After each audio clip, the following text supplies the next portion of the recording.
Abareyo muze tuganire. Ikipe ya Rayon Sport yamaze gusinyisha MVP cyangwa se umukinnyi mwiza w'irushanwa muri shampiyona ya Mali yitwa Issa Djigouiba. Ikipe ya Rayon Sport nyamara nkomeje gutinyamo bitewe n'abasore mbona iri gusinyisha. Uyu mukinnyi witwa Issa Djigouiba ni umukinnyi ukomeye cyane, dore ko muri shampiyona ya Mali ariwe watowe nk'umukinnyi mwiza w'umwaka. Issa Djigouiba yatsinze ibitego 9, atanga pass cyangwa se assist 7. Urumva kabisa n'umukinnyi ukomeye kabisa. Mukore subscribe, like na share, ubundi nze mbabwire rutahizamu hatari ikipe ya Rayon Sport imanukanye muri Sekafa. Ikipe ya Rayon Sport imaze iminsi kabisa iteguza abantu ko ari ikipe iri kwiyubaka kandi ari ikipe ije gukora ibyo yari imaze iminsi bitagenda neza. Murabizi neza ko ikipe ya Rayon Sport imaze imyaka igera kuri 7 igikombe cya shampiyona itagitwara, ariko ikipe ya Rayon Sport kabisa ubungubu irimo irakora transferi abantu batatekerezaga. Nyuma yuko ikipe ya APR cyangwa se Club Giant igiye muri Mali ikazana kapiteni wa Stade Malien Mamadou Traoré, ikipe ya Rayon Sport mu ibanga rikomeye cyane yari irimo iradiringa kabisa n'umusore witwa Issa Djigouiba, umusore w'umuhanga cyane, w'umuhanga kuko kugira ngo utorwe nka MVP muri shampiyona iyo ari yo yose nuko uba warurushije abo bakinnyi bose gukina. Uyu mukinnyi rero ni umukinnyi ukomeye, ni umukinnyi w'umuhanga, ni umukinnyi uzi gutsinda, ni umukinnyi ufite ikintu cyitwa creativity muri we. Ni umukinnyi byo byonyine n'imibare ye irabyigaragariza, dore ko yatsinze ibitego 7 atanga assist, yatsinze ibitego 9 atanga assist 7. Urumva ko yagize goal contribution y'ibitego 16 kabisa. Uyu mukinnyi reyo izanye amaboko twayamanitse. Ubundi shampiyona ya Mali abakinnyi bazivamo akenshi bahita bajya muri shampiyona z'Ubufaransa. Uyu musore hari amakuru naguyeho ambwira ko ikipe yo mu Bufaransa yamwifuzaga, gusa Rayon Sport mu ibanga rikomeye cyane ngo yari yamaze kurangiza deal.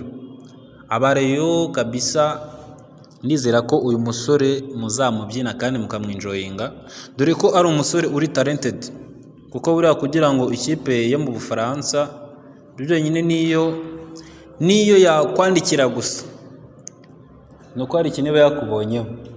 Abareyo rero uyu mukinnyi kabisa mu minsi mike araba ari Kigali, mumwitegure kandi mwitegure ko ari we mukinnyi uje gutanga za pass extraordinaire, za pass zikasarenye, za pass zimwe kabisa rutahizamu umuhereza ku buryo yadatsinze igitego avuga ati noneho kambayeho baranyirukanye. Uyu mukinnyi kabisa Abareyo ndabizi neza ko muzamwishimira. Ni umukinnyi w'umuhanga, ni umukinnyi mwiza, n'imibare ye irabigaragaza. Hanyuma andi makuru ari muri Murera nuko ikipe ya Rayon Sport yamaze kurangizanya n'uwitwa Eritatu ndetse n'undi mukinnyi kabisa wo muri Mukura witwa Zuber. Ikipe ya Rayon Sport yamaze kuba irangiza aferi yabo, nta gihindutse kabisa, nabo barajoininga Rayon Sport baze mu myitozo nk'abandi. Hanyuma tunyarukiye gato muri Nyamukandagira, ikipe ya Nyamukandagira nayo ikomeje imyitozo, gusa inkuba zayo nazo zaramanutse. Uwitwa Erinani Surwani, umuzamu ukomeye cyane w'ikipe y'igihugu ya Mozambique, nawe akaba ari mu batangiye imyitozo. Witwa Aman Michel Mer Biter w'ikipe ya Cote d'Ivoire, nawe kabisa ubu tuvugana ari Kigali mu myitozo. Ikipe ya APR yose iri furu, ba Mamadou Traoré barahari, ba Erinani Surwani barahari, witwa Michel nawe arahari. Gusa hari n'andi makuru akomeje gusakara avuga ko ikipe ya APR itarava ku isoko. Aya makuru ari kuvuga ko ikipe ya APR izongeramo inkuba y'umwataka uzajya usimburana n'uwitwa William Togwi, hanyuma igahita isiringa transfer cyangwa se igashyira akadomo kuri transfer.